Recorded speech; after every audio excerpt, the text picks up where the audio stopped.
Students, आज हम निश्चित समाकलन के बारे में अध्ययन करेंगे। तो सबसे पहले जान लीजिए निश्चित समाकलन क्या होता है। जब किसी फलन का समाकलन किन्हीं दो निश्चित सीमाओं के लिए ज्ञात किया जाता है तो उसे हम निश्चित समाकलन कहते हैं।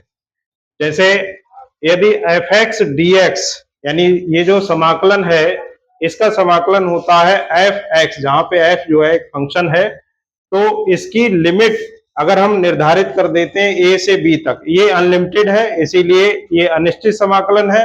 अब यहाँ पर ये लिमिट लग गई है a से b तक, तो ये निश्चित समाकलन हो गया है। अब निश्चित समाकलन चूंकि a से b तक है तो इसका जो समाकलन है ये लिखा जाएगा fb माइनस fa। ये निश्चित समाकलन निकालने का एक फार्मूला है। इस फार्मूले पे आधारित एक एग्जाम्पल समझ लेंगे, उससे ये बेहतर समझ में आ जाएगा कि निश्चित समाकलन कैसे ज्ञात करते हैं। तो जैसे ये वाला एग्जाम्पल आप देखिएगा, a टू b ये लिमिट है और इंटीग्रल लगा हुआ, ये साइन जो है इंटीग्रल का साइन होता है x² dx। इसका आपके लिए निश्चित समाकलन a से b के बीच की सीमाओं के लिए ज्ञात करना है।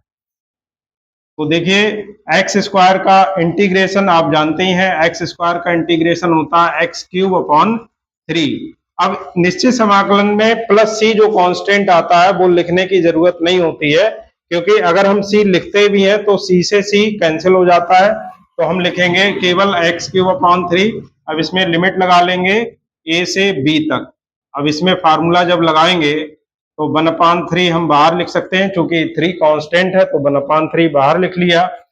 ये अंदर आ जाएगा b³ माइनस a³।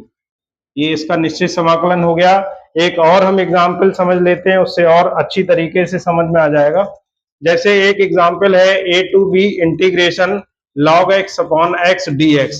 इसका मान आपके लिए ज्ञात करना है। तो यहाँ पर आप जानते हैं कि log x का अगर डिफरेंशिएशन ज्ञात करें तो log x का डिफरेंशिएशन 1/x आता है, तो log x को हम मान लेंगे t। माना log x बराबर t।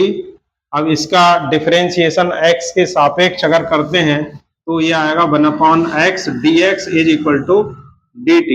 यानी ये 1/x dx ये जो चीज है ये यहाँ पर आ गई है 1/x dx, तो इसकी जगह पे हम dt लिख सकते हैं। और log x को हमने ऑलरेडी t मान रखा है, तो इसे आप लिख लीजिए t dt।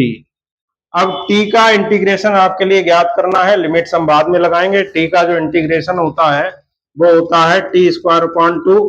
जैसा कि हम पहले बता चुके हैं, c लिखने की इसमें जरूरत नहीं होती है डेफिनेट इंटीग्रल में, तो c नहीं लिखना है।